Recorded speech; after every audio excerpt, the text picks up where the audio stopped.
All right, game. Tyvis, we appreciate you. We are live. YouTube, Twitter. Oh, magically forgot about Instagram. Oh, well. They don't like me anyways. So, anyway. Hey, folks, welcome in. We are talking Buckeye football, as always, every Monday night, 8 p.m. Eastern. We used to do a Sunday night show, in case you ever heard of it, TBC Weekly. Now it's on Monday nights. I'd rather go up against Monday Night Football, I think. I don't feel bad about that. Anyways, if you want to support the show, visit thebuckeyecast.com. Get some gear, get a shirt, get a hat, whatever. And they're quality shit. Do you like a tri-blend shirt? You should. This time of year, if you live up north or in cold weather, get a long sleeve tee, get a hoodie, get a quarter zip. All the shit is there. And you need a hat for your head, right? Especially if you're losing your hair, like some of us. Or already lost it. Who knows? Who's to say? Like some of us. Yes. So anyway, yeah, we're talking Buckeye football. Obviously, we're going to hit on all the big there's some big news across college football already. We're only 6 weeks or 6 games through for some teams. So let's get into it. We're going to do our good, bad, and ugly here on the Ohio State versus Illinois game in a minute, but we like to ooze our way into the week and talk about some of the things we saw across the country. Right off the bat, I think let's just go right to the Penn State game and the firing of, the things that led up to the firing of James Franklin. Everybody knows it by now, right? It's not a spoiler alert, is it? So how do you guys want to break this down? Do you want to talk about James Franklin's tenure? He's been there, what? Is it 12 years? Is it 12 Since 2014? 2014, I believe. Yeah, 14 or 13, yeah. So, yeah, he's got a great record. 100 and some and 40? But the 40 are to all the teams of equal talent? Or better, yeah. Or better, but their talent equates kind of games. He's a hell of a salesman, though. He recruits. He had Terrell Pryor committed at one point. He had Justin Fields committed at one point. Yeah, that's true. And they turn out a lot of pros. I think he hires good assistant coaches. But I've never bet Penn State on a game because of him, solely him. Okay. And I have some customers that are Penn State fans. They haven't liked him from day one, because they want more than just hey, we're going to go 10-2, lose to the 2 good teams, and we're going to keep it safe. He's one of those fans that wants excellence, wants success, and he knows he's happy. He was in a great mood today when I saw him. He's like, good, it's about time. He's like, get him the fuck out of here. Let's start over. Yeah. So I don't know if he speaks for the whole fan base, but I'm sure there's a lot that are fed up with him. Oh, I think at that point, it's, these losses. You can't go back to back. UCLA, they might be getting a little bit better, but you basically just lost back to back against the 2 worst teams in the Big Ten. 2 of the worst. Sure. Bottom third. Okay. Prior to playing Penn State, I would say they're bottom 10, 15 of the country. The 136 or whatever. Or the power, or at least the Power 4. This one, but UCLA just went into East Lansing. And yeah, Sparty took an L too. So, but 20 over 20-point favorites back to back. No team's ever done that. I think since like the 50s or 60s. Lost 2 games in a row to, being over 20-point favorite. Northwestern, there's no excuse. Northwestern is not good. They didn't have like a huge breakout game from somebody. They're not a good team. Well, they had all the expectations this year. I feel like Franklin would probably be a good coordinator somewhere where all the pressure isn't on him. But when the pressure's on him, whether it's in rankings or it's in a big game, that guy shits the bed. I think he lets too much exterior stuff affect it. He knows point spreads. He knows, I think he lets the stuff that doesn't really matter to getting your team prepared. I think he lets affect his thought process and how he approaches game planning. I will give him this. Sorry, Joe. But he gave us some of the absolute best Ohio State football games in the past decade. Those are some gems. There's a few gems in there. 17, 14. No, he wasn't there 14 because that was a Hackenberg tech off. I don't think that was Hackenberg. I don't think it was still O'Brien. I don't know if Hackenberg, maybe his senior year, he might have played for Franklin his senior year. But yeah, classic games. You're right, Sean. JT's comeback, perfect fourth quarter. Yeah. 18 was good too, Haskins. But yeah, 16 killed us with the block kick. He came in 2014. Okay, so his one win was 16, and we still got to go to the playoff. Yeah. That shows you how much the country believed in him. Sorry, not sorry. Real quick, I'm curious of who forked up the money for that buyout, and how much say do you think these people that paid millions of dollars are going to want influencing on or say in the next coach? I don't see. To me, this is kind of like the Michigan punishment. The money in college football is fake. It doesn't matter. $50 million buyouts. If you're a big program, Ohio State would. If we hated Ryan Day, we'd pay $100 million to get rid of him. There's no dollar amount that is going to keep you from making the moves you need to make. I don't think in today's moneyed college football. I don't see it. I don't know. The school won't pay it.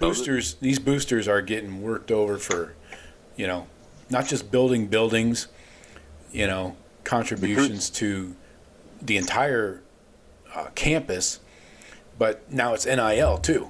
Mm-hmm. These boosters are getting it from all ends. Asking for money. The school's constantly asking for money. And then that gives them power, and that gives they want to see that money spent wisely. Yeah, exactly. I know, but at some point, I don't care how much money you got. At some point, don't you cut it off and say, "Hey, I've given this much this year for the football program. I'm done." Or you say, "If you want more, I want some say in it." You know what I mean? Yeah. Oh, sure. I want a plaque on something. The people that are given serious money, it doesn't matter to them. That kind of it doesn't matter. That seems like man, another $1 million. I don't know if I can stretch that. If you're already giving millions of dollars to your alma mater, it don't matter. You don't think they would want to have some say? Some return on their money? I think they do want say. What I'm saying is, at this point, no. Look, college football is moving way too fast, and there are going to be teams that fall out of this whole thing altogether. Michigan State looking at you. Half the Big Ten, I'm looking at you. You better get your shit together and start being in Indiana. And Penn State's a big money program, and these other teams are going to go by the wayside unless they get on board with the money. So to me, the money's not an issue. I mean, I think those boosters and that, they've got a lot of pull now because they're like, look, I'll stop funding you if you're going to give me this shit product. I'm agreeing with you there, Jeff. I'm just saying the money in and of itself doesn't matter. In general, these guys will pay. I'll pay $50 million, get rid of him. Bye. I think we need to back up. Let's put it in reverse here. I think Penn State fans. Thank you. I think Penn State fans are perfectly content with 10 wins a year. I never heard anybody complaining except what? I disagree with that. I think. What are the expectations for Penn State as a program? If you're a fan, I think they need to compete for championships. I do. I know since a guy when? that was the captain of their team up here. Joe Paterno won a championship. What in the '80s? They haven't had a whiff. I don't know how. See, this is my problem with college football teams, especially down south in the SEC. So no one should give a shit. They think they're entitled to championships. You're not entitled to shit. I don't think they're entitled. That's what their boosters want, though. And if they're paying the money, well, they need to pay more then. They well, need to it's get not, a it's good not coach. this money. Why'd they settle for a James Franklin back in 2014? The money's good. They paid him. They pay the players. I mean, I would say in the Big Ten, they probably have the third best roster outside of Ohio State, Oregon. They get talent. I think they're coaching. I think it's Franklin, and he did just enough to hang on to that job. I mean, I think people wanted him fired, like Jeff said, probably 7 years ago during certain times, and can't win the big game and this and that. But he's always done just enough to hang on. A la last year, getting in and then getting whipped in the playoffs. I didn't hear anybody calling for his head. No, because he made the playoffs. Okay. Yeah, So, the funny hit his watermark. Yeah. 10 Because wins. you know what? Because we were all calling for Ryan Day's head until we won an Addy, and then No, it's like, not oh, me. we love Ryan Day. Not me. Hold up, Chief. I was not on that board. I'm not saying you particular. I'm saying there was a large. There was a lot of heat. Buckeye There was a lot of Nation. A heat. lot of idiots. Yep. A lot Sean, of idiots calling for his neck after the fucking Michigan games. Yes, I know. And where are those people now? I don't hear them. Or maybe they just. What do you mean? switched. It's not a zero-sum game. You can have both those opinions. And if Ryan Day wouldn't have made the playoff or got blown out the first game, I'd still be that guy. I mean, but he didn't. So I mean, you got to give people a chance, and I did, and I'm for 100% on Ryan Day's court. But just because I have that opinion at one point doesn't mean that a coach can't change that, and that's what I'm saying that Franklin did. Is he was close to those points a couple times, and he'd pull his way out. I don't know. I don't recall them ever winning more than 10 games, and it's been pretty consistent. That's why I don't think the expectations in Happy Valley or by the fan base are anything better than that. Maybe there's a small fringe Why? What would that make you think expect it a is better title. than that? What would make you think it is better than that? What would they have to do to make you think that they don't They've want to never be an 11 committed. win team? They've never made the commitment. To what? like, NIL They to pay him a top coaching end staff. coach. They pay him. They just recently they just paid started Knowles. paying Hold coaches. on. They just recently started paying their assistant coaches well. Tom Ryan, 2-3 years ago, they hired him when he left Indiana or was fired, whatever, as a DC. That was a good hire, and that was probably not in the realm of the Jim Knowles level of over $3 million per year, but they paid him pretty well. And then they went and got that Andy Kotelnicki from Kansas. yes. So why don't you pull this up for me then? You show me what Penn State spends on football, and you tell me if they're not in the top 10. I don't know. How would I know that? I mean, How could so look I that just up? I just don't why you think that they're not committed to being a good football team, a good football program, because I disagree with that 100%. I think they're more committed maybe than anyone else in the Big Ten other than Ohio State. Well, I think we need to break down. I think they're content with 10 wins a year. No, Their no, fan it's- base. I'm talking about the fan base. The majority of the fan base. Now, what do you think about I'm talking like the AD, president, the school. I think they are happier or feel better about the 10-2s than the fan base in a lot of cases because they're scared to death. What might we get if we get rid of him? Do we go fall back in a hole after after Paterno? Yep. You know. And now you're the So 7-5 team. I go off of, the two Penn State fans that I know.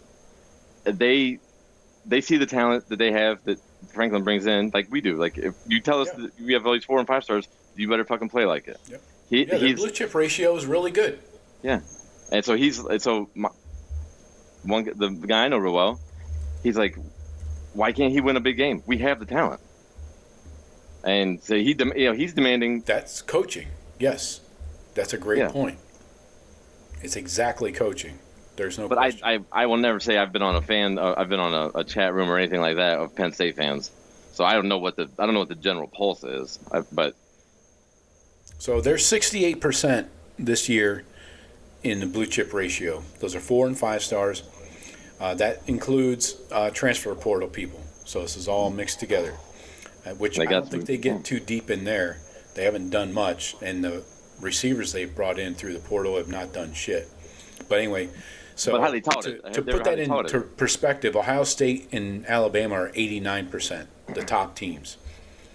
Georgia 84, Texas A&M 82, Oregon 78. Well, Texas, that's it. 78. Those are the only 5 that want to win natties. They don't. Is the way you're making it sound.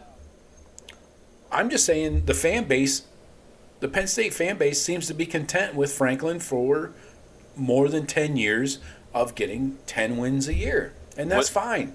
What do you say the percentage is, Joe? What do you think the fan base percentage is that are like that? Because the 2 I know are not like that. I don't know. I never hear anybody complaining. Like, Franklin needs to be gone. I never hear that shit. Only from the see it on Twitter. I never see it on any social media that they're tired of Franklin. Only after he loses to Ohio State or Michigan do I see it. Yeah, because he wins all the other games. Typically. Right. So that's 10 games a year, right? And they seem to be content with that. So I wonder how... I don't think they're content with that. They want to win those games. Sure. But they let it go. After they So lose. you're content with Ohio State going 0-4 against Michigan? Not at all, no. Then what's your course of action? My concerns. I think I more than voiced my concerns after each Michigan game the last 4 years. We all have. Yeah, but you must be content because you're not calling for Ryan Day's head. No, because I'm not a retard. Well, then what? Then that's what you're saying about their fans. Exact same thing. No. Their fans are content. The fan base. They just fired their fucking coach in the middle of the season. But it's been more than 10 years of the same shit. It hasn't been just 4 years of losing to one team. You can't compare. It's not apples to apples. The thing is, you don't even know what you're talking about. Bullshit. He's been saved a couple times by playoff appearances in the 4-team and in the 12-team now. He's been saved by that. Those are huge things, and you're not going to fire a coach that just took you to the playoffs. You're not going to fire a coach that just got you. You're not. And I think the Penn State, I say the brass, meaning like the AD and up, I think they definitely are.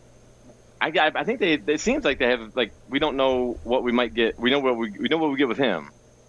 He's gonna break through at some point. To me, it's like Phil Mickelson. It's like, hey guys, what if we miss? Tiger Woods is over there. It's hard to fucking win against him. You know, that's what I think basically everybody in the Big Ten is with Ohio State. They're Phil Mickelson. They're like, okay, we're really good, but what are we going to do about Tiger Woods over there? You guys remember too that it's State College, Pennsylvania, and before recently they were not the big money guys, so they're not going to throw at $8-10 million at I don't know, say a Harbaugh when he came back, or that's their fucking fault, Jeff. I don't know about that. I mean too fucking bad.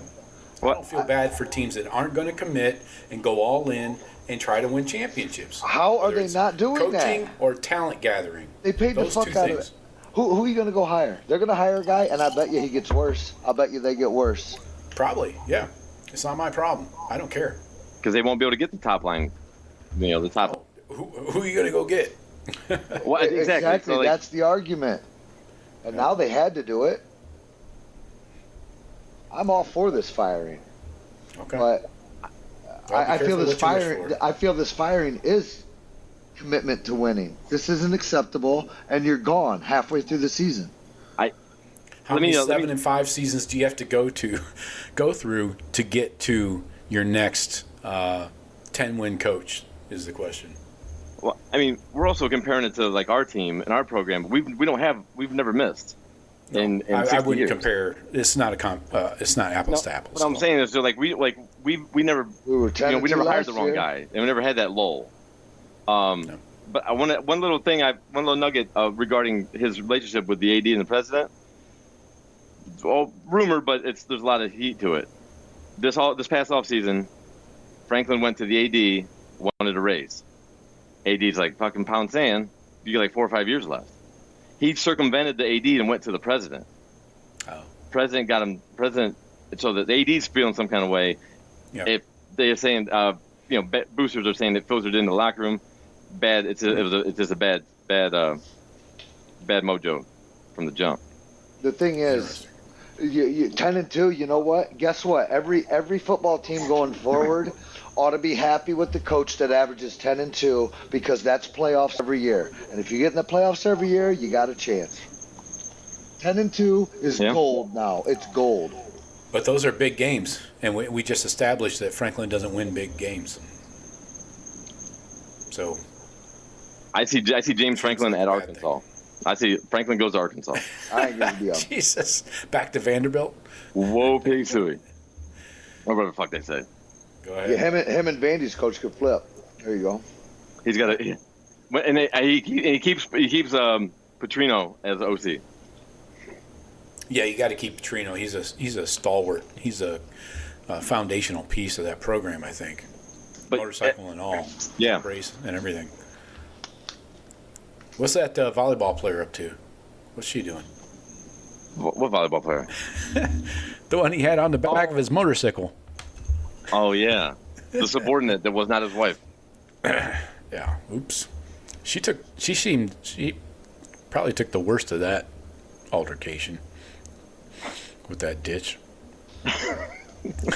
But anyway, so yeah, I think we hammered that out real quick. What else? Indiana, Oregon, fucking light me a cig. Come on, yeah, guys, baby. Going into Autzen and spanking those fuckers by 10 points. Wow, Indiana's legit. Fernando Mendoza is not a bullfighter from Spain. Heisman favorite, I think, right now. Favorite for what? On both sides of the ball, Indiana is legit. Yep. I actually watched that game again last night. The Big Ten and 60 or whatever. And watching, they have two receivers, and they have that tailback is a beast. Yeah. And Mendoza, we're gonna Indiana. I didn't think Indiana would be we don't play them, do we? They don't have us. They got to play Penn State still. Indiana, Michigan. Right. No. But yeah, they don't. Yeah, we don't face them. But I'm probably looking at like us and them in the Big Ten title. I mean, that's the best win of the year, I think, in college football. We're still heavy favorites to win the championship. Indiana. So to give you, let me run down through it here real quick while we're talking about it. Buckeyes plus 350. You're losing value, folks. It's going down day by day. Mm-hmm. We started the season at like plus 700, something like that, 525. 750. Bama coming in second, plus 550. Miami plus 750. Indiana plus 800. Oregon plus 900. Georgia plus 1,000. Yeah. So that's what you're looking at for your top six. A little fall off there to Notre Dame, A&M. Why is Texas coming in ninth? I can't explain it. They're not even going to be able to play for it. No. They might not be able to play for their own conference championship, for Christ's sake. Right. Wow. We didn't play for that. We didn't play for that last year, Joe. Yeah, I'm aware. But these clowns already got 2 losses, and we're only halfway through the season, man. Well, I thought it was. I mean, if we're moving on to Texas, I was talking to a Michigan fan that was going to lay some money this week, and he's like, you know what? I think we're pretty good, and Oklahoma's one hell of a team. And I told him, I said, Oklahoma is probably going to get beat here in the Red River rivalry because Texas still has a loaded-ass roster. That defense is solid. Yeah. The O-line's the only issue. Oklahoma's a joke. They're not that good. And we all thought I quarterback had half a hand. I figured Arch would hit his stride at some point. He's going to get out of that funk. He is a good quarterback. He just was struggling with whatever the reasons. Young quarterback hasn't played college football much. Probably that's the reasons. But Texas, Oklahoma's got ranked teams the rest of the schedule. Texas is going to drop another one too. They got Georgia, and that's a loss. Georgia, maybe LSU. They're going to kill Arch. Oh God. Yeah. So That's 3 losses. I'm not sure you show up in the playoffs. What else? A&M and Ole Miss atop the SEC right now. Ole Miss struggled with Washington State down in the SIP. Yep. What are we even doing? In the Grove. That was the game I kept watching over in the other screen. I was like, where's that score? What? Yeah. Like, because they were not pulling away. No. Not till the fourth quarter. And really. Washington hung a 52 on them in the Apple Cup rivalry game. Right, yeah. They crushed Wazoo. But going back to that Indiana game, did you guys get to watch any of that, like on a second screen? Yep. I didn't. Indiana's physical. Yeah, I was shocked. I did not expect that kind of physicality. Really? Yes. I go back and watch that one then. Deep in the trenches, I running went back hard. and watched the Michigan Henby, loss. Surratt putting up huge yards. Cooper. And that Mendoza guy is an upgrade from Rourke last year. Oh, Rourke, yeah. Oh, for sure. And for what the scheme they're running, they had guys running wide open on Oregon secondary, which we all would consider there's a lot of stars in that secondary. We exposed that secondary last year. I know it's a new team, new year, all the stuff, but yeah. Well, nobody was going to say Oregon's a top favorite despite their secondary. Nobody was saying that for the year. Right. So they have good players across the board. I was not I wanted to see if Indiana was going to get blown out. I wanted to see if they were for real. It's like maybe they hung close, I would think. I'd be, but yeah, they took it to Oregon. Yeah. And Oregon's a physical team. They take it to everybody. It's in Sig, man. That dude, I don't know. The dude does not look like a football coach to me, and he talks a lot of shit. But he's reloading his team. We all said, can they continue this? 1 year flash in the pan. Can they hold? Can they do it? I heard your Penn State boys might be offering to back the truck up to Sig's house. Yeah. Why not? That dude is not loyal. He's actually building something at Indiana. I'd stay with. No, I read some, and maybe Joe. He's making like $8 million. Yeah, I read this, and maybe you can check it out for me. I heard that Indiana is in the top 10 in NIL as well. Like they're like. Yeah, they got organized. Mark Cuban's in there. Yeah. He's got the slush fund. Fund. But I mean, you got to think if Penn State's going to go. Penn State knows they're going to offer. They're starting at 8 for a coach. They're going to start at 8. They're going to have to. They try to lure the big names. At least because you're trying to pull some guy to State College. I would leave Bloomington, Indiana, to go to State College. Yes, because you're coming right into the recruiting. Now I've been hearing lately that coaching salaries are going to start dropping across the board. No, for real. That's not a joke. I know it sounds funny. It's actually not.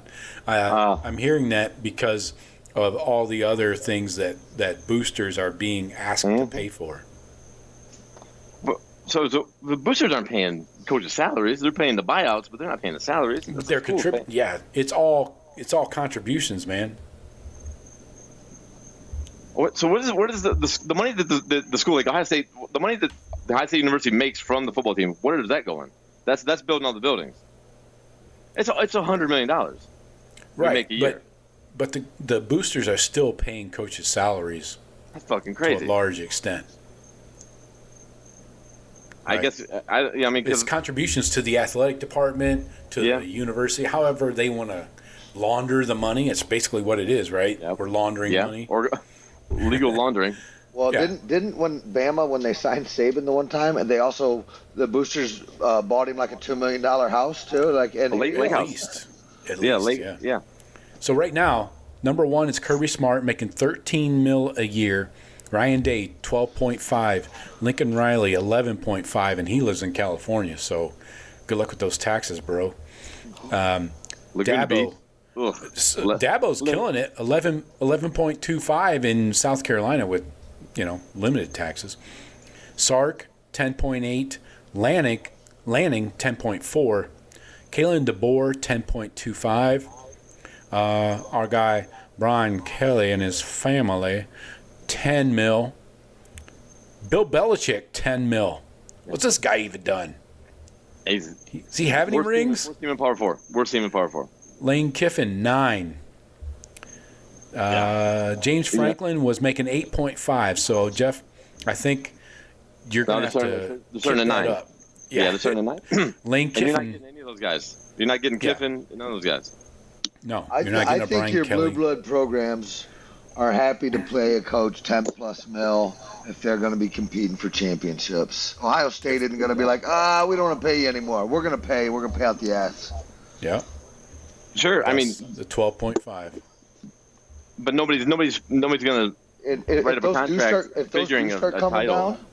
If those numbers do start coming down, all your old time coaches and that Kirby Smarts and Ryan Days and all these guys, they're going to leap to the NFL where the better money is and not all the college bullshit. I think assistant coaches in the NFL versus assistant coaches in college, D1, like big D1, like our assistant coaches, I think they make per position coach. I think they make more than a lot of the NFL guys. Yeah, I mean, Jim Knowles makes 3.1. There's not a lot of D coordinators in the NFL that make 3.1 million. I don't think. I guess I should look at the numbers first before I say something like that. But it doesn't. The salaries are for assistant coach for the assistants. Well, Ronnie's making over. Is there any other coordinator in the country that's making more than $2 million a year? Yeah.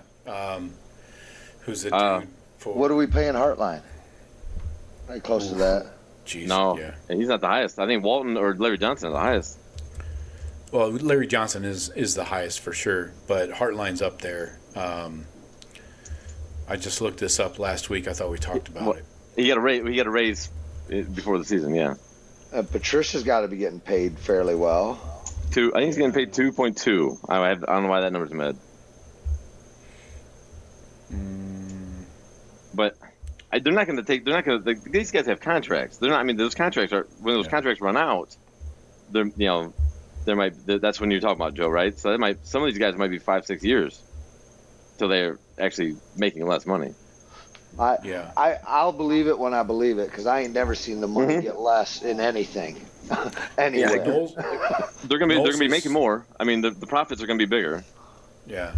So, but yeah, you're right, Sean. I believe when I see it, but I'm glad it's happening. Kind of just bring everybody closer, right towards collective bargaining. So we're right where we need to be. But if you got an assistant coach or a position coach making $1 million, and say if Jeremiah Smith was an asshole making $3 million, coach, I make more than you. What are you talking about? There's probably that gets maybe like A&M and other places like that where they overpay for people. They might be making more than some of their assistant coaches, and having that thought of status. Yeah. That's probably an issue with some programs, not ours, but yeah. Let's keep it moving here. I think we covered most of the national games. Talked a Michigan little Texas, sucks. Oklahoma. Who sucks? Michigan. Yeah, they got worked. They're on the Fire More bandwagon. That's for sure. That was fast.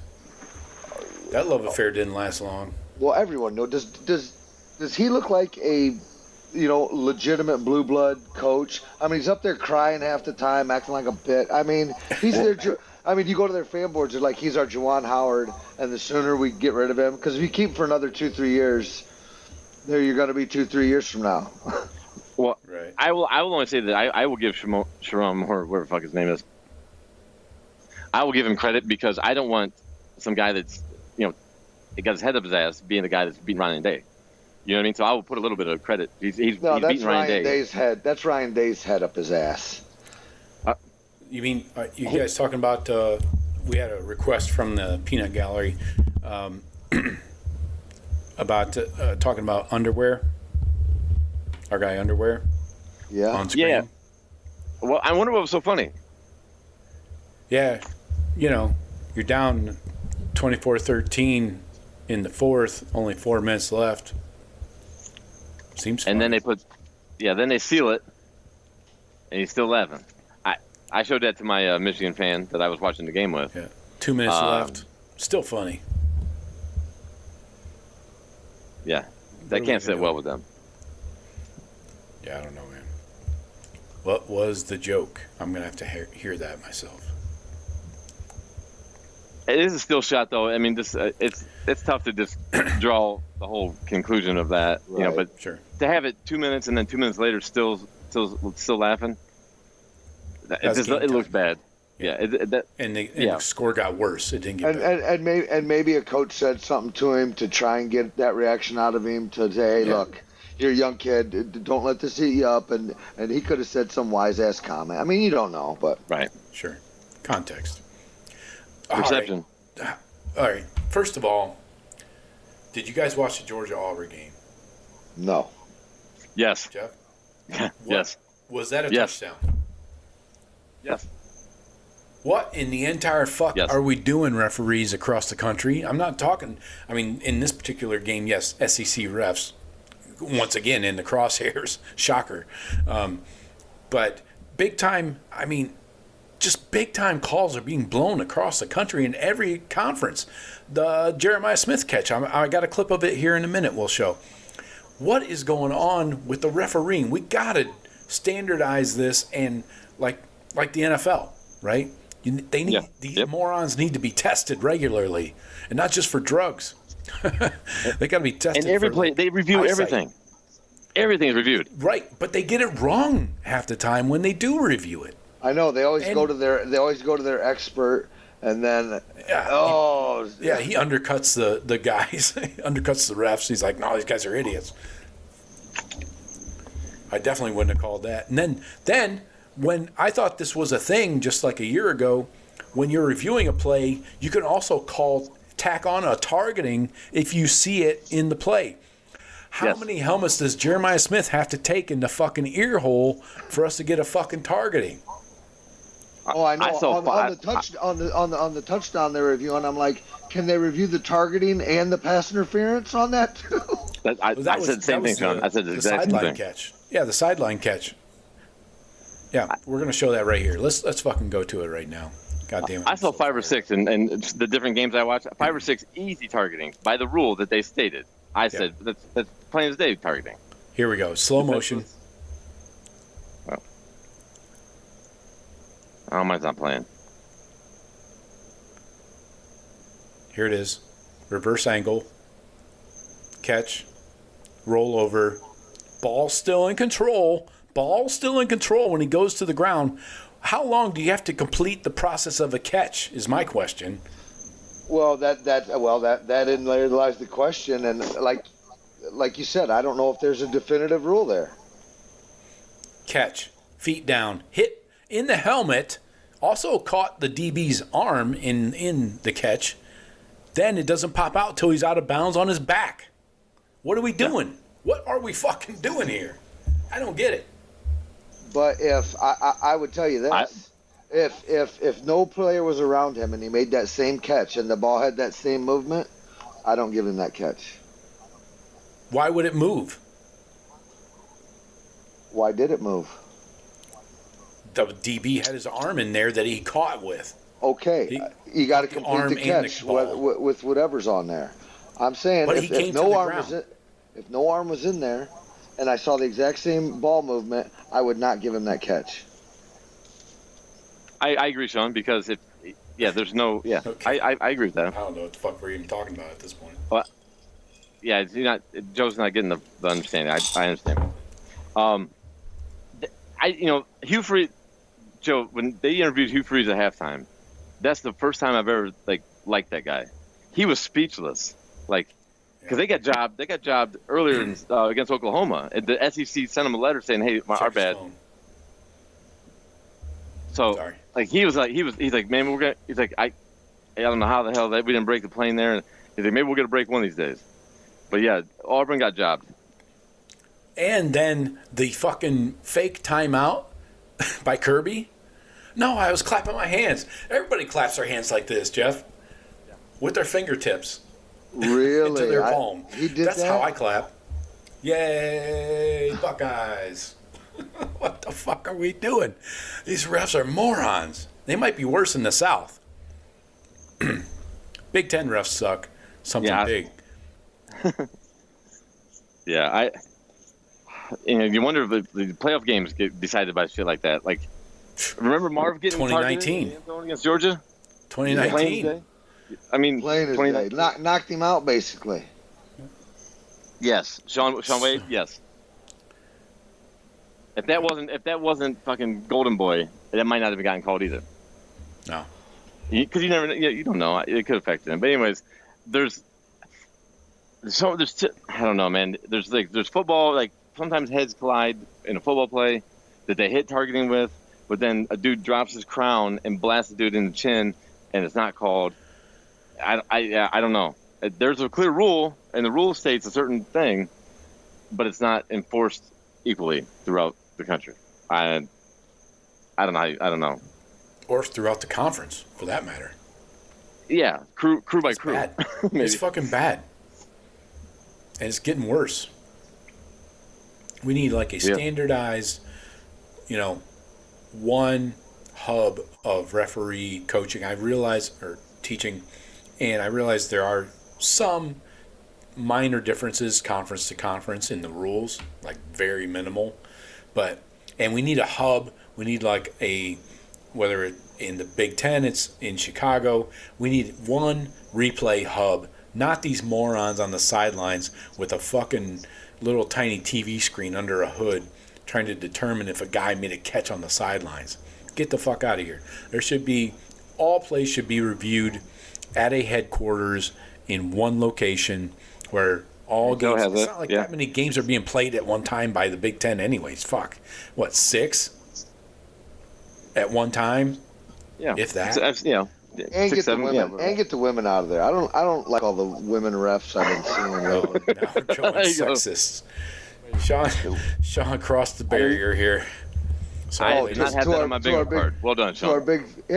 I'm serious. I don't feel, and maybe I'm wrong, that they have the testosterone level to know how boys are going to go at boys, and just even the wiring in their brains to even understand what's happening out here on a physical level. Sean threw down the shovel and jumped on the backhoe to dig that hole.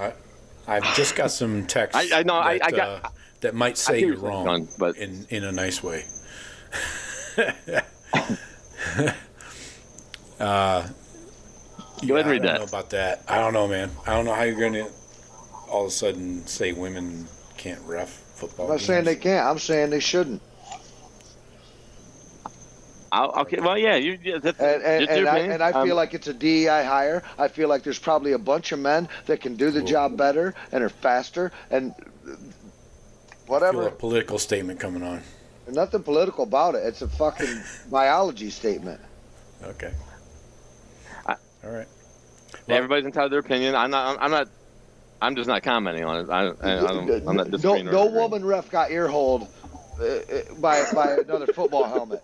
She don't know. Well, there was that lingerie football league. You ever watch that? Of course. Yeah, I watched it. Yeah, did I ever? I was raised on it. Was there ear holing going on? Is that what you call that? Oh, yeah. Them broads were fucking vicious, man. They got after it. Anyway. All right. We got to talk about this Buckeye game before we get too off track. We've been going at it here for far too long. We got to get into our good, bad, and uglies. Folks, for this Wisconsin game coming up, please drop in the chat, first of all, your final score prediction. It's not going to be good, I'm sure. And also, who was your MVP of the Ohio State-Illinois game this past weekend? Who was your MVP for the Buckeyes? But we're going to get into our good, bad, and uglies here. Who wants to go first with their good? Who's ready? Sean does. The good? 3 turnovers. 3, right? Not 2. Yeah. Turnovers. We finally got some turnovers. Creating pressure, making people act foolish, and capitalizing on it. And could have had at least one more on that other tip ball. And no, that's the type of stuff I was looking for. So I wanted to see us get more quarterback pressure and more turnovers, and we did. I'm a huge fan of cherry turnovers. Also, I will take apple as a substitute. I prefer apple. Exactly. That's why you're wrong, Joe. You take the cherry over the apple, idiot. Cherry. Idiot. All day. Who turns down cherry pie? Apple. Sean, imagine growing up with this kid. Warren, she's my cherry pie. Come on, man. Yeah. Get with it.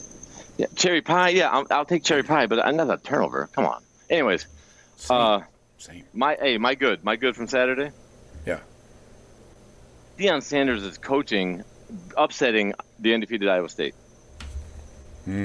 Oh, there's another. That's the guy that Penn State needs to go after right there. Not Deion Sanders. Can coach. Deion can no, coach not because Deion. Oh, Not Campbell, Deion. Matt Campbell. Campbell, yes. I'm saying Deion's doing a good job this year because he's played 3 different quarterbacks. He had a transfer. He's got a stud freshman. He's I don't know. Deion's impressed me with his coaching. His kids out of there. You know, his adopted kid Travis Hunter's out of there, but he's making. He's still coaching. So they had a big win. That's a big fucking win for them over Iowa State. Yeah. That's my good. Okay. Off the board. My good is finally Penn State has the cojones to fire fucking Franklin, the guy that can't win a big game. Finally. Show me you care, Penn State fans. Finally, you did. Penn State administration, finally you did. That's my good. Let's go to bad. Sean, back around to you. Bad to me would be our offensive production. Correct me if I'm wrong. What was it? 272 yards. That isn't good enough for me against that Illinois team. I feel we need to be much more productive on offense than that. I think they got more first downs than us.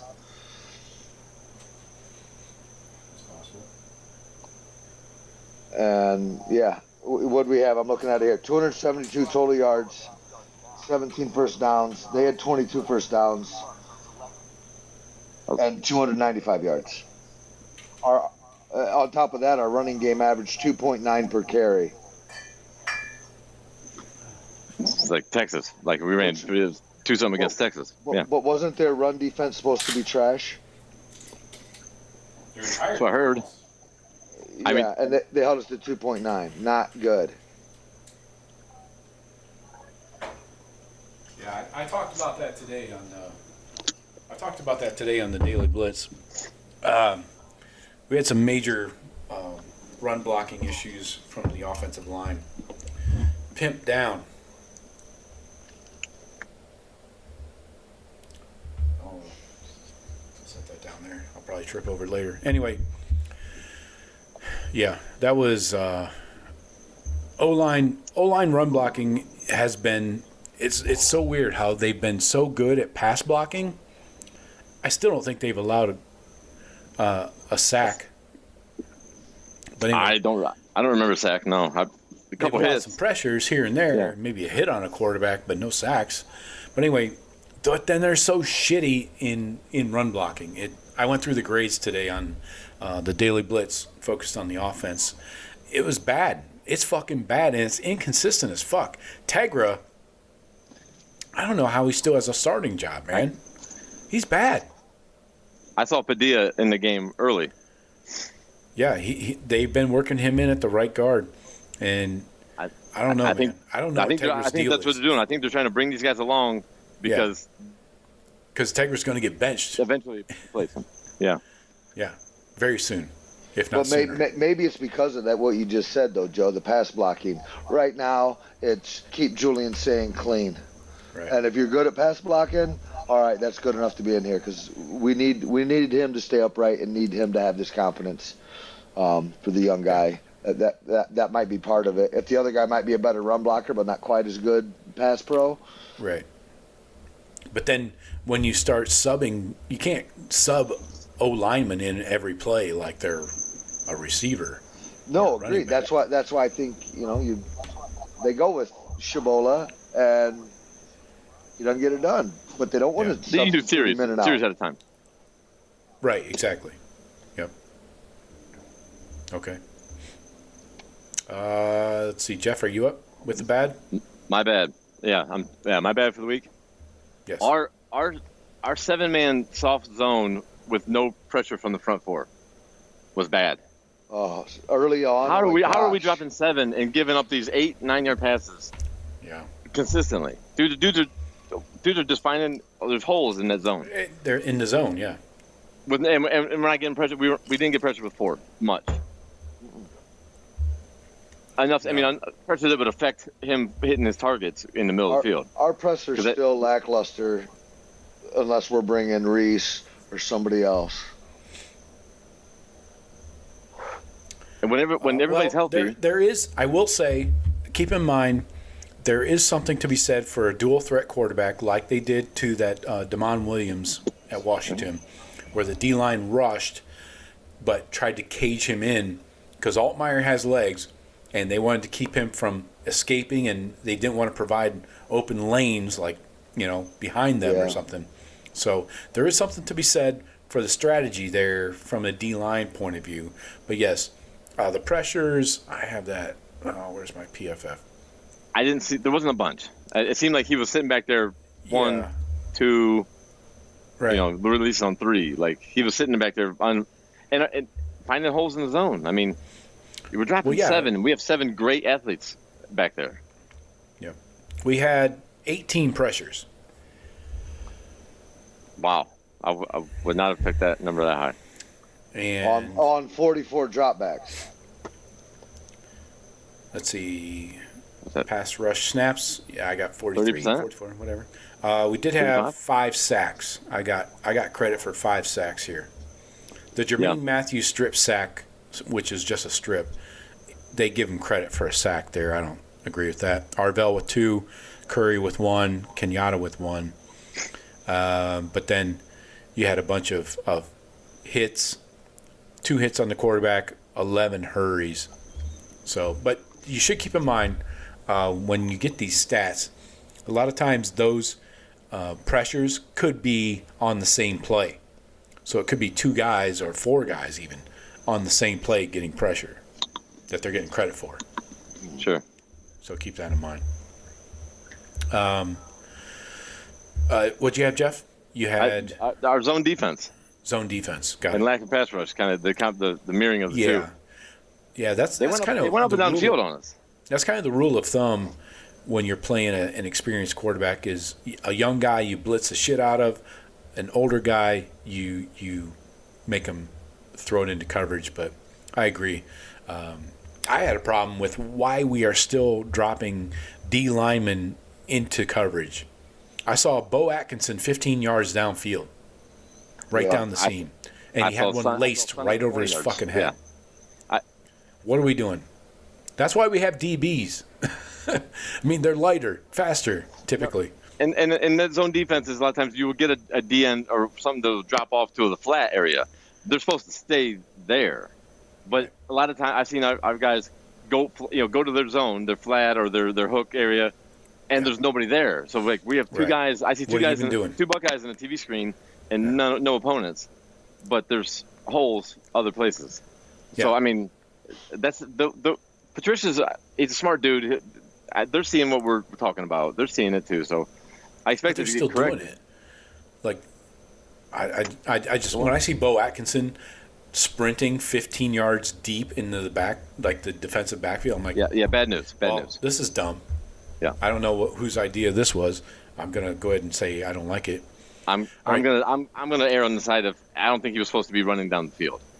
Well, if the coach made the wrong call, if he's got a DN in coverage. So the guy that got the pass, that caught the pass, was in front of the safeties, but behind Bo Atkinson, which that's a lot of real estate.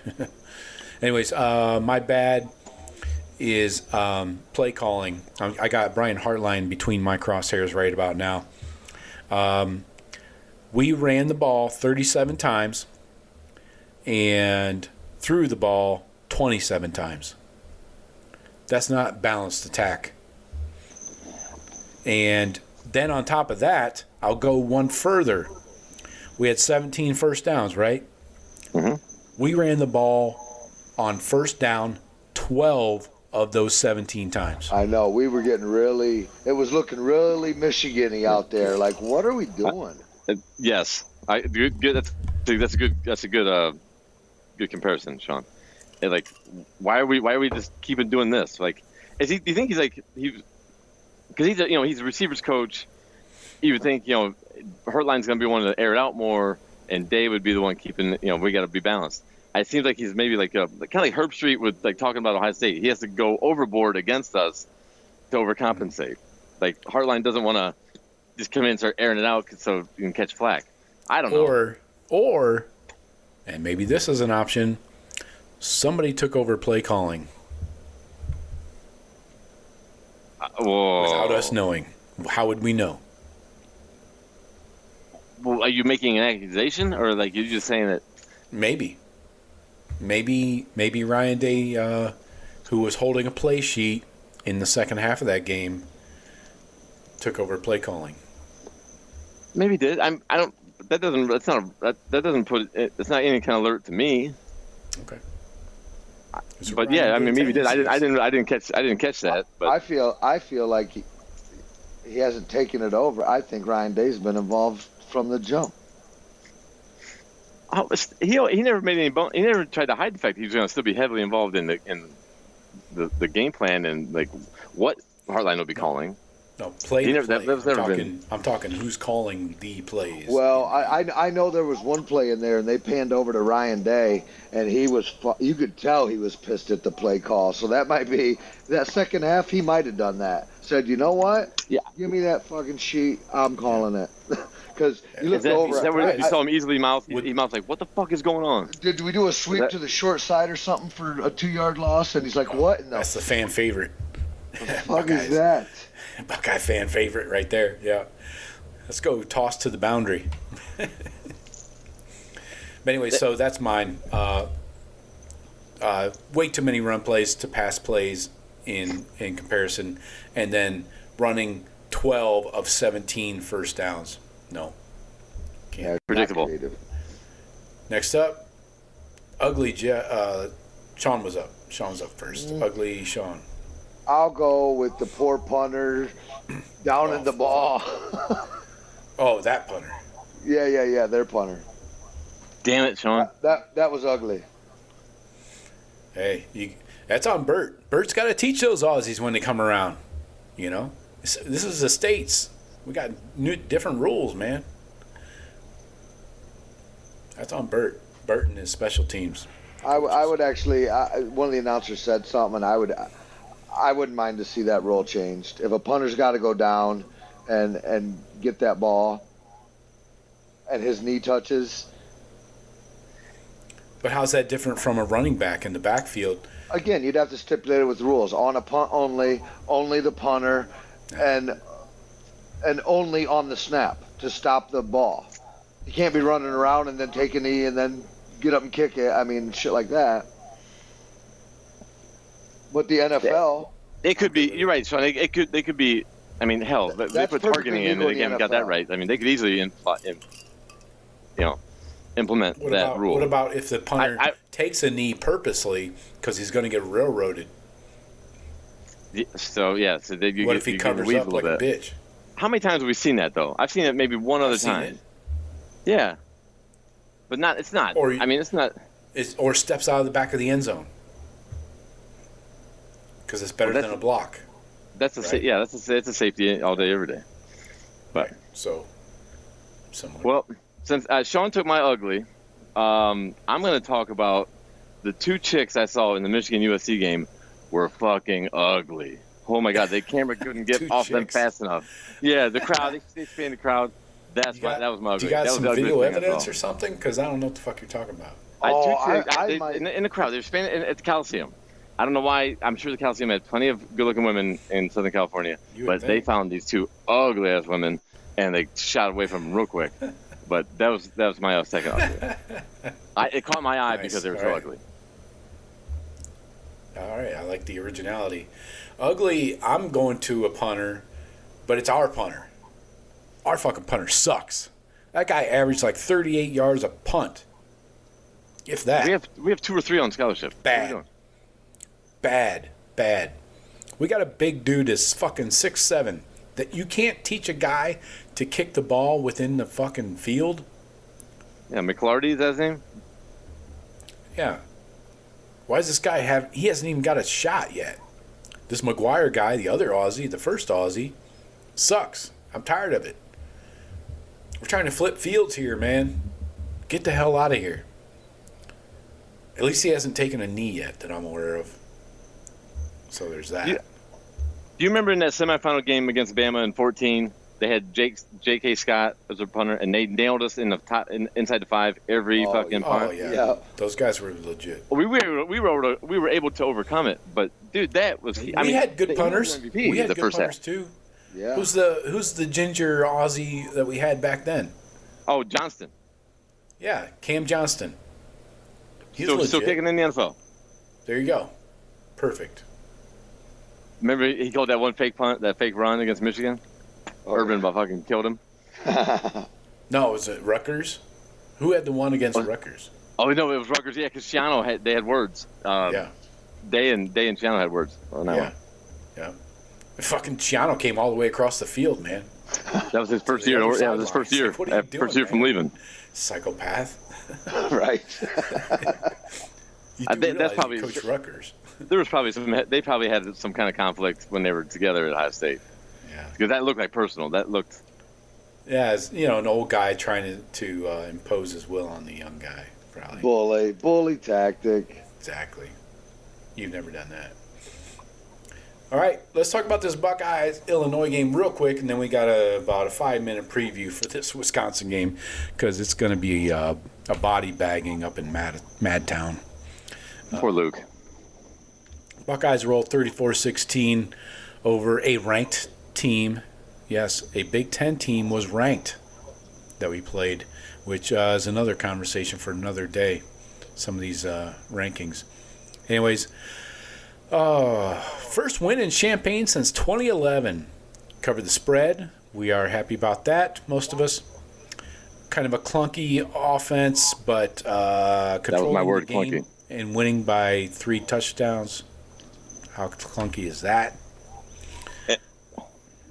Go ahead if you want to chime in. I think we played our clunkiest or most sluggish game of the year, and still got the cover. It did not look. There was a lot of not nerve about us losing, but like nerve about them hanging around. There's too much of that, and a lot of that was because there's the lack of when you see Altmaier sitting back there all day and then picking us down the field. Not nervous about losing, but like. God damn, we're not putting them away. But you know what? I mean, Illinois could have been in that game as well. Our boy IGB with the 4 pass breakups could have got 2 more PIs easily in that game. But he didn't. I'd say when when you're playing Oregon, you could. Oh, sorry, son. Sorry. Yeah, no, sorry. But when you're playing Oregon, you could. He needs to clean it up a little bit more. I'm more concerned about Devin Sanchez. They went after him. Well, of course Why not? Igbenogsen's probably going to be a first rounder or second, I would think at the latest. Both of them. Sanchez is, but Sanchez not next year. He's just cutting his teeth. Yeah. Well, when it doesn't matter who you are or what team you are, when you see a true freshman starting at corner across the other side of the field, you're like, we're going after him. Heck yeah. We're going against the guy that with all the penalties that should be wearing the oven mitts. But to IGB's credit, 1 catch on 7 targets for just 6 yards. Yeah. Sanchez, 4 catches, 6 targets, 55 yards. Well, not a touchdown, but they have the interference in the end zone. Right. Yeah. But, we did settle for a couple of red zone field goals. That's not enjoyable. Play calling concerns, I mentioned that. The 37 versus 27 run to pass ratio, not ideal. We started out early with the Ennis reception. I thought, all right, here we go. Let's get Ennis cooking. Would have been nice, yep. We've never gotten a rhythm, really, in my opinion. Yeah, you're right, Joe. That's good. That's a good point, Joe. Yeah, they never looked like they were just rolling. Yeah, and the sequence of play calling again. I'm gonna fucking bang on this all night. That's what she said. Run, pass. So run for 2, run for 1, if anything. So you end up with 3rd and 7, and then you got to throw. So that's what we seem to be in all day long. That's like the old 1987 AFC Central, Pittsburgh and Cleveland and all them. That's what you saw. That's how football was played then. Bang, bang, bang. Now we got to throw. Yeah. and send a tight end out in a drag route. Hopefully you get the first down. Oh, no, he's short of the sticks. Kick it. And we play 5 tight ends, and none of them get any. None of them are on the stat sheet. That's another fucking thing. I'm tired of this 13 and 14 personnel. Why the fuck are we pulling our receivers off the field? Yes, Joe. Jeremiah Smith on the right side, Carnell Tate on the left side, bunch of everybody else at the line. If they're on man-to-man, either one of them, one-on-one, throw it to them. Just try. We have 3 5-star receivers on the field. Why the fuck are we putting in a big-ass tight end that might catch the ball? Jelani Thurman, has he got a catch this year? I mean, yeah, every goal line package, Jelani Thurman's in there. Yeah. Roberts is our fullback. I like Roberts at fullback. But, I mean, we got Kazmarek, Christian, and sometimes Claire comes out. But, yeah, at least 3 tight ends in every goal line package. And we still are getting stuffed with C.J. Johnson. I've had enough of him. Yeah. Fucking vulture, touchdown vulture. That's all he is. Right. He's not explosive at all. Not always. He's not always getting those short yardage conversions. No. But I don't know why I think Bo Jackson. I said run, get Bo in there. He always falls forward. Run that motherfucker in there for 2 yards. Right. At the goal line. He got dinged up with the ankle. He had 10 carries for 47. Donaldson 13 carries, 44 yards. Yeah. Peoples, is it just me or does he just run to contact? Like the first guy wraps him up. He's got a little bit of shake, but yeah, the first guy does get him a lot. I'd say I'd put him third, I guess, in the depth chart, which is probably where he's at. I'm worried about him because I feel like then he gets hit and wrapped up low, and then he starts twisting while they got him. That he's going to have an ankle or a knee here sometime too. Well, we do have more running backs coming. But, Joe, have you noticed that Evan Pryor at Cincinnati is averaging 9 yards a carry? Yeah, leading the nation, right, in average? I don't know about after the game, but going into the game he was. Pretty sure, yeah. Nice. Would have been nice to have that kid stick around, but I get why he'd left. But he'd be buried. He would not be starting, unfortunately. Well, he might be now. I don't know. With our current roster, maybe he would. I don't know. Seems like Bo Jackson's the guy as long as he's healthy. But anyway, yeah. Bo Jackson's average.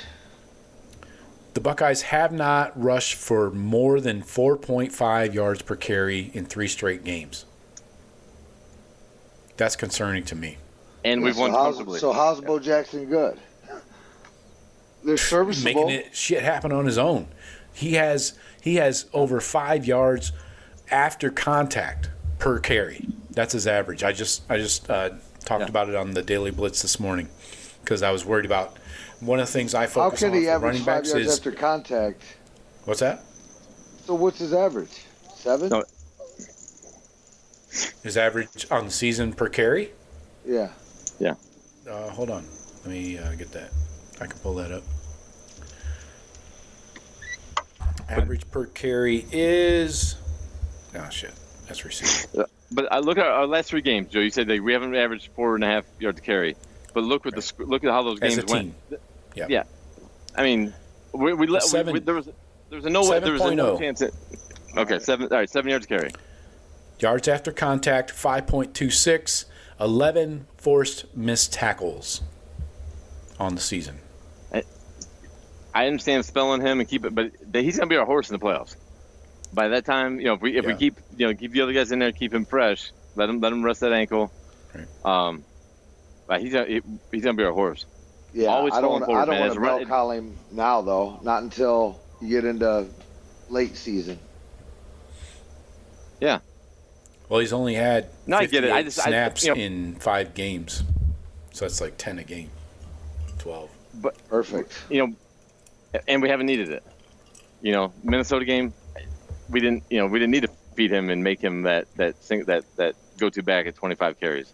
Mm-hmm. Eventually, he will be there in the playoff games versus whoever, somebody in the SEC, I'm sure.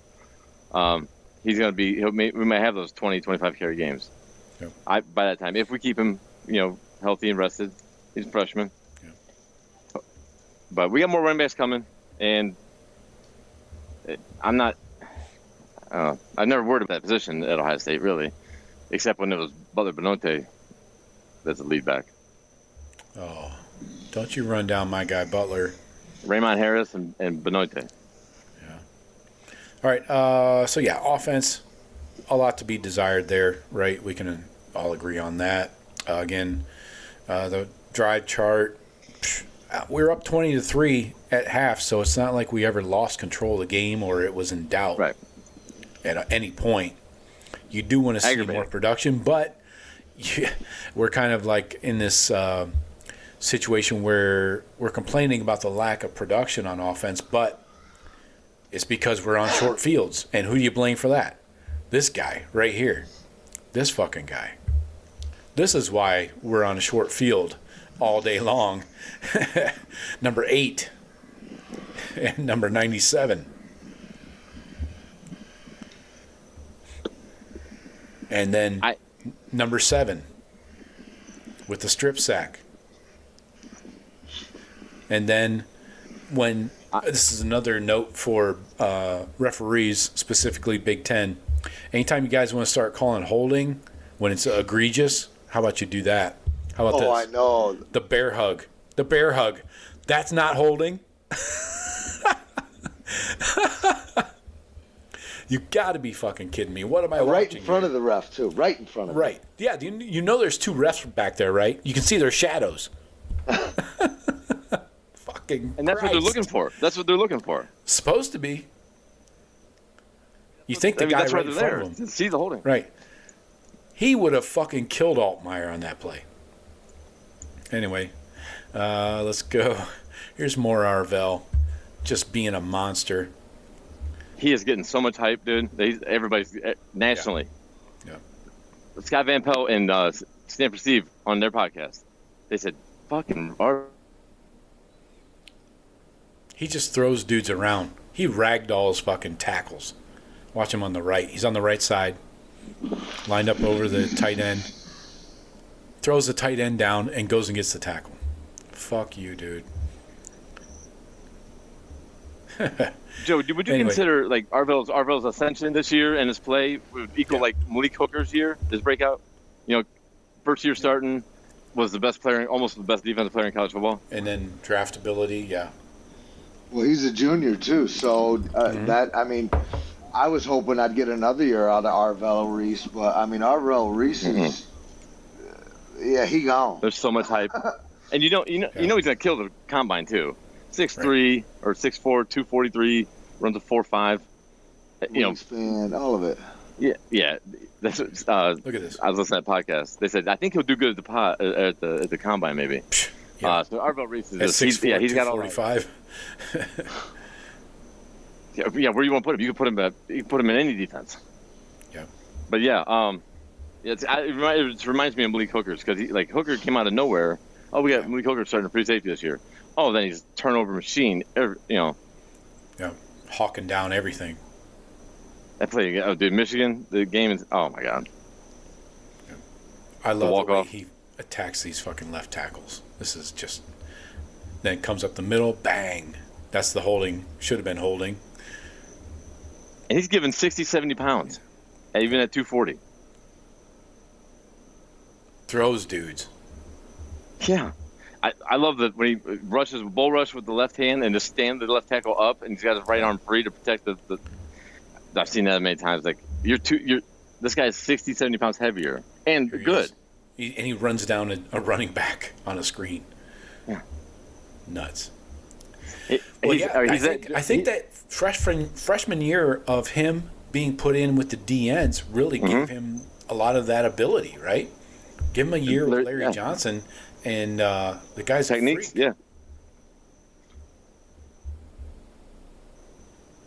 But he was as fast as I ever was. My 40 time high school was the same as his. Now he's 6'4", 240. I was 5'7", 3/4", 160.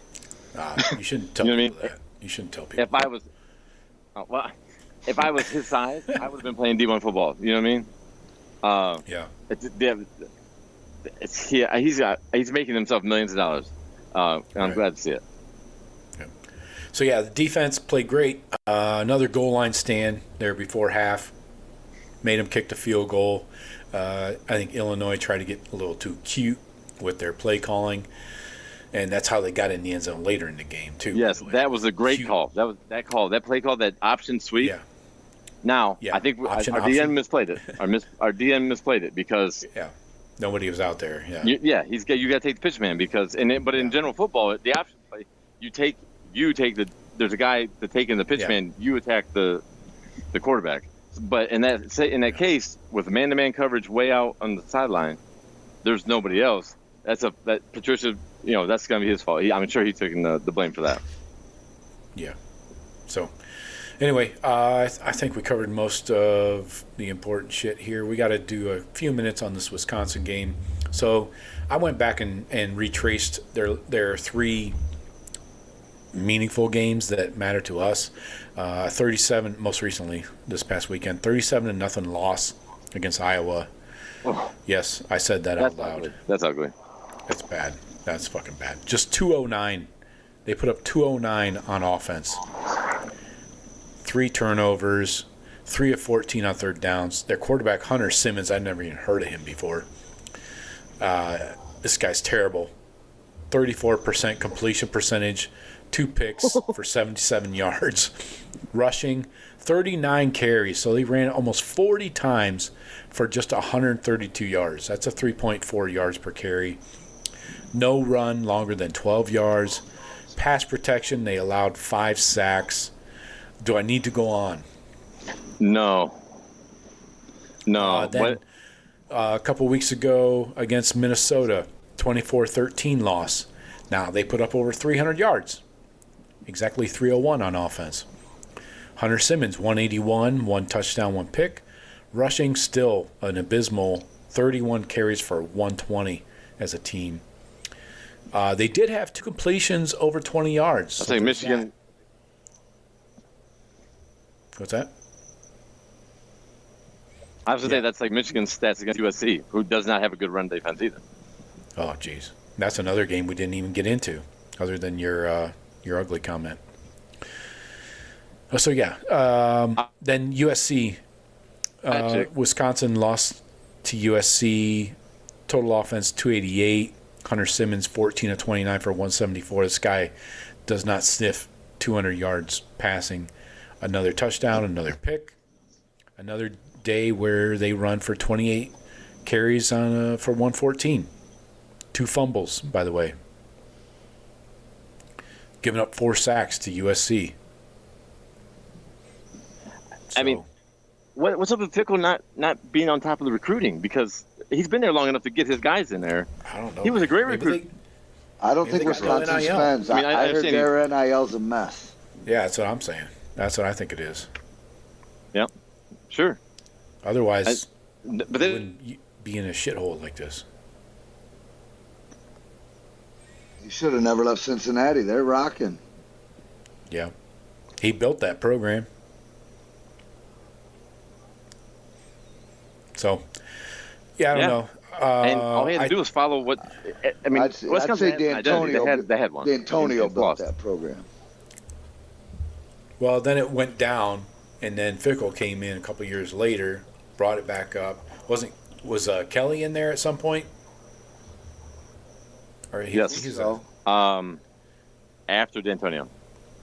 I think after D'Antonio. Yeah. There was quite a time period between D'Antonio. They burned through a couple coaches real quick. Well, it's one of those Luke's going to be out of a jobs. job. I mean, but maybe the. Yeah, I don't know. Yeah, I mean, maybe we're talking about them. Their NILs behind. They're not organized. Maybe the boosters won't pay the buyout, but it's only like $25 million or $20 million. Right. Somebody's got to. I think he loses his job. So they're going to come up with that money. I don't know, man. But it seems like that's. If their NIL isn't straight, quite a chore. How are you gonna pay for a coach up there in Whiskey? Doesn't it? And then who do you hire at Wisconsin? You're not getting top level. You're not getting a Matt Campbell or somebody like that. Exactly. You buying out him for 25. I don't know. I'd rather be in Madison than Ames. Yeah, I'm not denying that. But if they're not able to come up with your salary that you want, They'll have the salary. They'll give them the salary. That's the problem. They'll pay them the salary. They're not, but their NIL sucks where they're not going to get the players. He'll get a contract that's good, but then you're going to get a bunch of 3-star kids. And okay, great. All from Wisconsin, who always wanted to be Badgers. And some Minnesotans, don't you know? Sure. Yeah. We're not offered by the Gophers. Oh, sure, you betcha.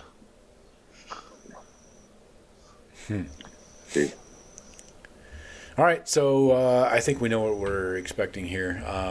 Let's get into our score predictions. Buckeyes are favored by 27. I have 27 right now, and over under 41.5. What? How about Campbell's? The other offers Campbell. I don't know what the hell happened there. What was that, Jeff? I missed that on the Campbell. Something about Campbell. You broken up. Hello? It was going so well. Hello? No Wisconsin's not going to be able to. You guys, you hear me? Yeah, I can hear you. Barely. I hear you. I hear you guys. For a minute. All right. Yeah, we What hear did I you just now. say? I said Campbell's going to have some many better offers than Wisconsin. They may be able to pay him the same amount, but he's going to have better. Exactly. He's going to have Penn State. He's going to have a Penn State offer here real soon on his desk. Or some SEC schools. Maybe. I don't know if he's down with them. All right, so let's get into our score predictions. Buckeyes are favored by 27 in Madtown. Total of 41.5. I got to see exactly when is this game. 3:30. 3:30 on CBS. Okay. Yep. So we're going to jump around, literally. Who wants to go first? Jeff, how about you? 45-6. Buckeyes. You think Ryan Day's going to run it up on Luke like that? No, that's going to be 45-6. That's going to be that 45 might be sitting there for a while. Yeah, it's probably going to be 2 defensive scores and.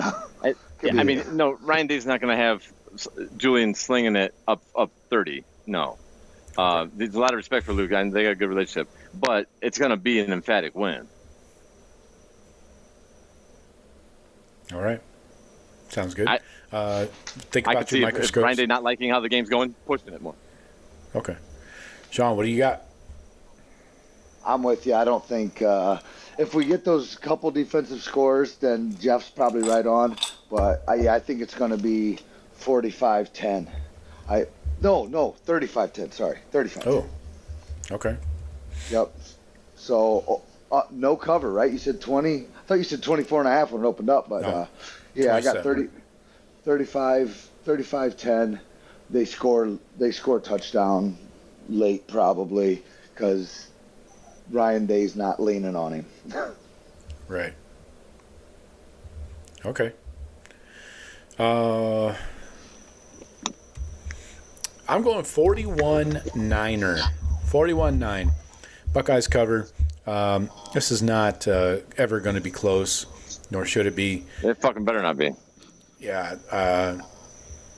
I think I hope that the Wisconsin fans bring some juice to the game. And I don't mean orange juice and vodka. I mean like some energy. So because I think that was part of the issue for the Buckeyes against Illinois. It was like fucking dead in there, man. Whether it's good or bad energy, you know. Madison, I think, will be bumped. It's Ohio State's coming. I would think, but they're not. They're a abused, timid fan base right now. They're not. Yeah. They might come, but they're going to be leaving early, type thing. Right. So yeah, 41-9er cover and the over. Let's go into our microscopes. Jeff, what do you got on offense? Bo Jackson. Okay. I'll be, seeing if he comes back with the ankle. That's 2 weeks in a row. You went Bo and Bo last week. Uh-huh. And I got Bo against him running and fucking pass coverage, 20 yards on the field. Right. Sweet. That's exactly Kenyatta played more. I didn't think Kenyatta was going to play. So. Yeah, I didn't either. Yeah. But yeah, I want to see Bo Jackson bounce back from a little getting dinged up a little bit. It's Wisconsin. Like everybody's stat padding. We need a stat pad too, just to make it perception, just make it look right. Yeah. Okay. Sean, what do you got on offense? I'll go with, I think I might have won with last week as well. Peoples. Oh, okay. Battle of the running backs. Yeah, well, like I said, I need that room to get stronger. Bo's dinged up a little bit. Rest him. I don't want to see him getting a ton of carries. This should be a lot of mop-up time. So it's not just Peoples. I'm also interested to see West get 6 or 7 carries as well. Okay. I want to empty that running back room. Okay. I'll piggyback on that on Sean's point there. I will bold prediction. Peoples has the most rushing touchdowns. Wow. I think he has the most carries. Wow. Okay. Wow, you guys are really throwing in the kitchen sink here. I like it.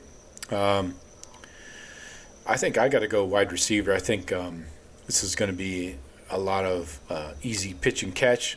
I know Luke knows how to, put a defense out there to reduce those big plays. Like Illinois is running 2 high safeties all day, so they're just basically, running a cloud over anybody going deep.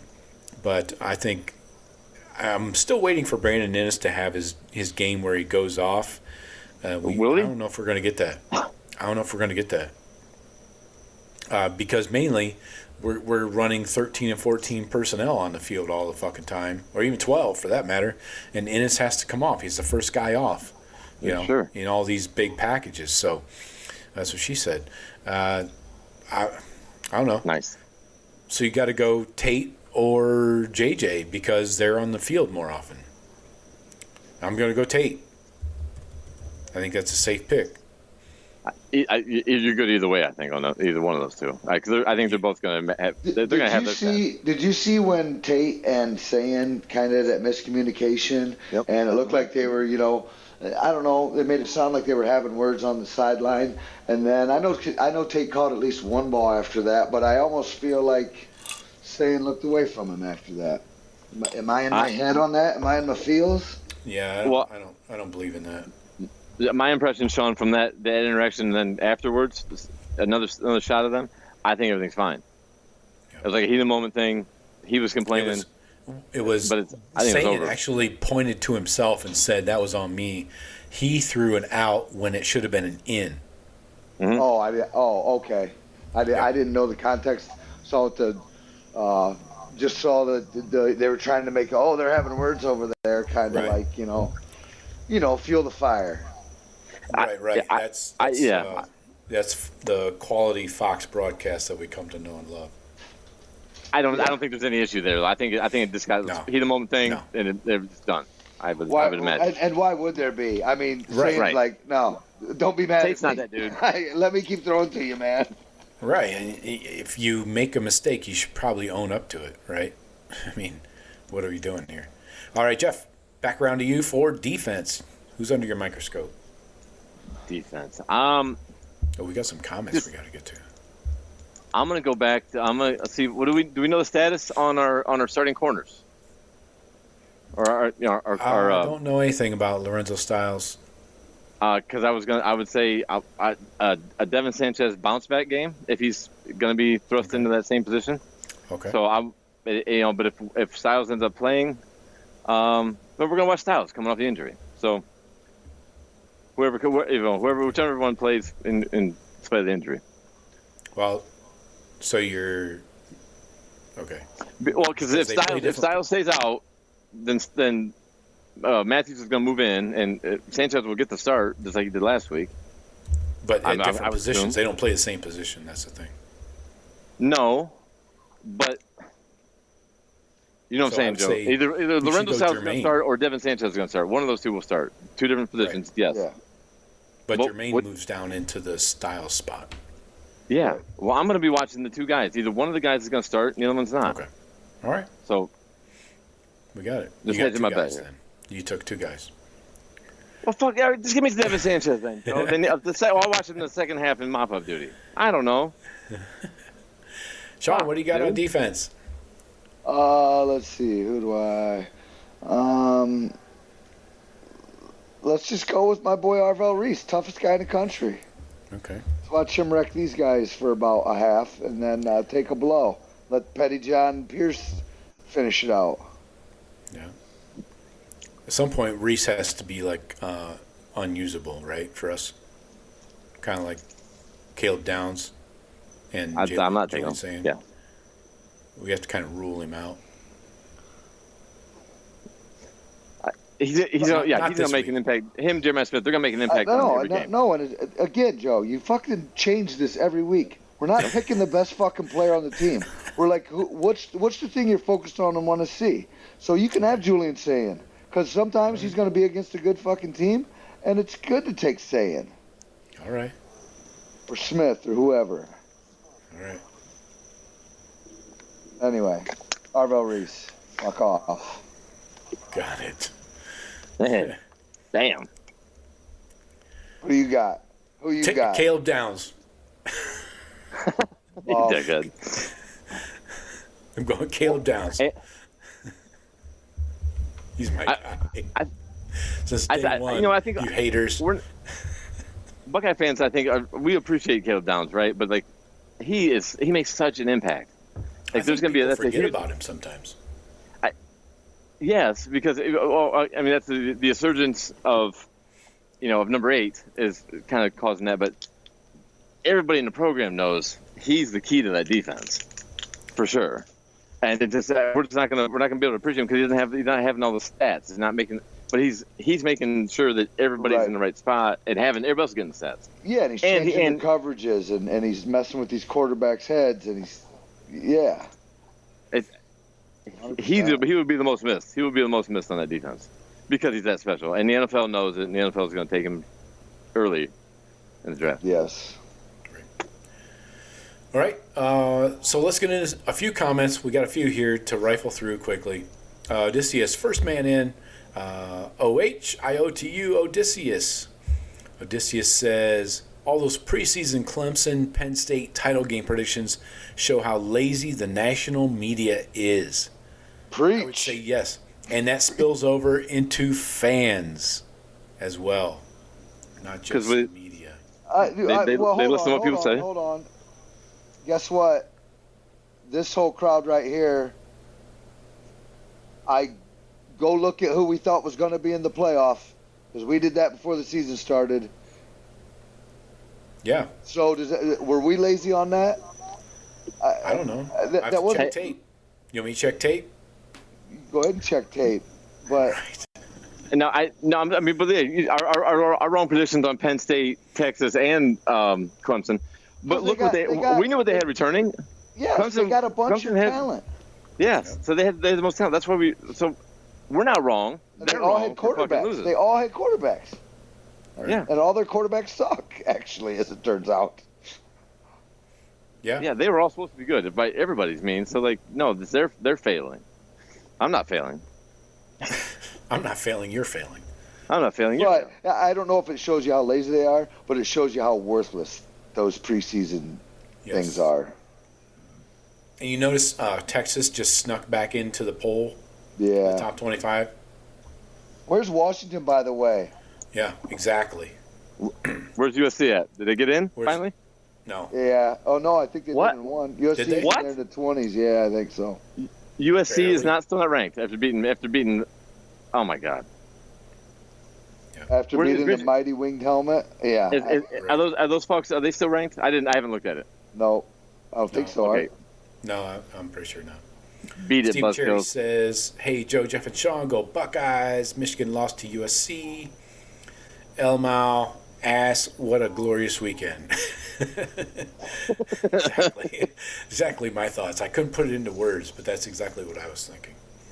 It was a tough weekend up here in Michigan. Michigan State, Michigan, Detroit Tigers, Detroit Lions, all got whacked. Wow. What was Lenny talking about today? Oh, he's done with Jonathan Smith. Oh, he's a Sparty, right? He's Sparty. Yeah, he's a Sparty guy. Yeah. Valeni? Oh, yeah. He's hated Smith since last year. I don't know I don't know why he hates him so much. He's Bush League, head back to the West Coast. How did you feel about Childs then? Because they were a package deal. I feel the same. Chili's is not He's a solid not. option. He's not. They needed some development there. He's a backyard quarterback. Anyway, before I get in more trouble, Stephen Cherry says 48-3 Buckeyes over Badgers. Day won't run it up on Fickle. I think, yeah, we all agree with that for sure. Yeah, getting to 45 is going to be easy, I think. 48 is not running it up, by the way. But you're going to finish drives, and you're going to have 6 drives in the first half. Oh, yeah. And you're going to be there right then, maybe. Yep. Stephen Cherry says Dabo to the Nittany Lions. Nope, he's not coming north of Mason-Dixon. He is not coming north of Mason-Dixon. That Dabo's shit doesn't done with fly. college football. Nobody's going to take you seriously with that fucking goofy-ass accent, Dabo. Stephen Cherry says there's absolutely no reason for Ryan to open the playbook. Looking at the rest of our schedule, save it for the cheaters and the CFP. That's a good way to look at it. I like that. I'm on that. I'll push back on that just a little bit because I think that you need to perfect things and run them, kind of to get good at them. If you're out there throwing them in and you haven't run this play all year, I think your odds of failure on that play are higher than if you've ran it a few times. Now, I'm not saying get all crazy and do everything all the time, but don't keep it too closed. Moderation. I'm with you, Sean. That's you got to practice it. You got to show it, but not include it in your game plan. As far as like show it in order to grow it, is what they say. Helps me. You're a shower or a grower? Yeah, or both. Steve Cherry says Drew Aller was hurt on purpose by number 1 of Northwestern. Wow, I didn't see go that. back and check that tape. Yeah. They go for the leg. I did have a break in the leg. Badass Buckeye. Sorry, that was Badass Buckeye. I did not. I saw the injury, but I didn't watch it. I didn't see any replays or nothing. I got to go back and watch that entire game because I want to see the death of James Franklin. The still shots of him on the sidelines, like he looks like he's lost. There's a couple of those that's pretty good. Yeah. Well, anyway, I'll let you know when I feel bad. Badass Buckeye says Kelly coached Cincinnati. Yeah, I thought so. Yeah. Thank you. He left them real cold-blooded. Left them. Shocker. I can't didn't imagine even him doing that. At least he didn't have to fake a Cincinnati accent. Whatever that is. Badass Buckeye says Wisconsin is a dumpster fire with NIL. Yeah, I think we've established that. And Badass Buckeye says 40-13 Ohio State. I don't see him getting double digits. Yeah. That seems hard. That's what she said. Nailing it. Jesus, you write those out? No. It just comes naturally. I have a big Post-it note that says "That's what she said" right in front of my face all the time. You're a fan of The Office too. I didn't get the show. The Orifice. Yeah. All right. Hey, anything else? I think we've done enough damage here for one night. This Wisconsin game's going to be a pushover. What else do we got going on? What are the big games? What's the big matchups? I know the SEC's got top 15 matchups, of course. Did you know we are in the month of October? Michigan could be looking at another loss. Washington comes to Ann Arbor. Right. I'm concerned about this whole time zone travel, though. Yeah, to Maryland. They have the Rutgers at home, and then back for to the entire Big Ten. Honestly, I mean, Indiana did all right. Yeah, but the record I think is still. Going into last weekend, it was 10-20 teams traveling more than 2 time zones in the Big Ten. Just over the last 2 years, 10-20. And Tony Petitti will say that's their way of equaling everybody out. But you have to remember this. There's 4 teams on the West Coast that represent 40% of that stat. What? The West Coast, your classic Big Ten teams when they play each other aren't traveling 2 time zones. No. But we're traveling out there. Yeah, but half of their games are basically here. They're doing a lot more of that travel than the rest of us. And yes, because they don't play each other. Everyone yes, they play. I understand. I get that. So that's why there's more. Of those games, those 4 teams have much more. Yes, true. And those teams aren't that good outside of Oregon. Right. I get that. But Michigan just went out there and got their face stomped in. So, anyway, other big games. You got Nebraska, Minnesota on a Friday night. That's sacrilege. Louisville, Miami. I don't know what's going to happen there. Probably nothing good. Oklahoma at South Carolina. Trash. Sparty goes to Indiana. Do Dog something, walking. Sparty. Come on. Nope. All right. Ole Miss at Georgia. Yep. There it is. That's where I view it. It's got to be the night game. How about Oregon going all the way to Rutgers after playing that tough game against Indiana at home? I think Lanning runs the score up on fucking Italian Stallion. Spread 17.5. But Yeah, over under 60.5. Yeah, I'm taking Oregon plus Oregon to cover. Okay. He will. Tennessee, I think Bama. he will fire. Tennessee Bama. That's always a good game. USC Notre Dame at Notre Dame. Used to be a good game. I'd love to see USC. That's gonna be a great one. I'd love to see USC knock them out of the playoffs. Yeah. Yeah. Well, so they finally get ranked. Do you think then if they beat Notre Dame and because when Notre Dame's not a quality win, they're out of the rankings. Yeah. Notre Dame's 13. I got USC at 20 in this listing. Okay. So yeah, there's a lot of good games this week actually. You got 2 at night. I don't care about Texas, Kentucky. I think your 3:30s and your night games are probably your best games. There's nothing at noon. LSU, Vandy. Where's A&M playing? A&M has at Arkansas 3:30. That's an easy win. They're going to continue to be undefeated. Yeah. A&M's their defense is real. Yeah. But I don't know if they're the best team in the SEC. I think there's 5 of them that are all together. You pick any of the 5. Yeah. But we'll see. I mean, they're gonna have 6 in the playoffs. I bet. SEC gets 6. I bet. Well, they got 9 in the fucking top 10. So. And that's gonna lead to it. Yeah. So. Is the SEC the only conference that talks about top 15 matchups?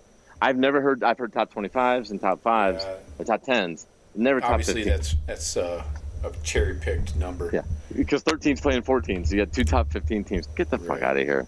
Right. Just like those college football nerds saying that Julian Sayin couldn't throw a ball over 45 yards. Very specific number you guys chose. Why is that? Anyway, doesn't matter. All right, yeah. Another great weekend. Even when there's a seemingly shit weekend of games, it actually turns into a bunch of crazy games. Joe, where's Penn State playing this week? Where's Penn State going? I don't know what you're saying. I lost volume if you can hear me. I hear you. I can't hear you guys anymore. All right. Penn State does not play this week. Perfect. Their interim coach is their cornerbacks coach. Or maybe they're not ranked anymore. That's probably why I don't see them. Yeah, they're not ranked for sure. But their interim coach, their DB coach. Funny they didn't go with Jim Knowles there, huh? I made this say I thought it was a coup. I thought Knowles came in and fucking started plotting on shit. The DB coach, that was surprising to me. Not the OC. They play Iowa at Iowa on the 18th. So that's Friday, or that's this week. Yeah. Saturday. Is Iowa favorite? I would think so. My money would go to in Kinnick. Yeah. I'm not seeing a number there yet. Oh, here we go. Yep, 2.5. Over under 38.5. Oh, with it's no gonna be Drew Aller. With no Drew Aller, I mean, you gotta go under there, and it's gonna be 13-10. Take the Hawkeyes. Yeah. Yeah. That's on the cock. That's what she said. Ew. So yeah, Monday. Let's see. We'll be back Monday night. Yep, everything is on schedule. Following Monday, I'll be coming from south of the border, so we got that going for us, which is nice. Gallivanting around the world. Yeah. Look at you. Well, it's only a 2-hour flight from here. But anyway, yeah. So good to talk to you, Sean. Shawnee, my man. Yeah, he's on a time clock. He poured another drink. Okay. All right. That's all I got for you guys tonight. Please come over get to hey, Joe, buckeyecast.com. Sorry. And Sorry. like, subscribe, share the show with a friend. Grab your girlfriend's phone and subscribe to the show on her phone. And then all your relatives grab their phones around Thanksgiving and subscribe to the show. That would be helpful. And that's all I got for you. Jeff and Sean, appreciate you. Always, brother. Come to Orlando this weekend. This weekend? No. Can't. All right. We'll get on the calendar, though. I do have to come there soon. Anyway. Yeah, we're going to get together for a game. All right, brother. Talk to you later.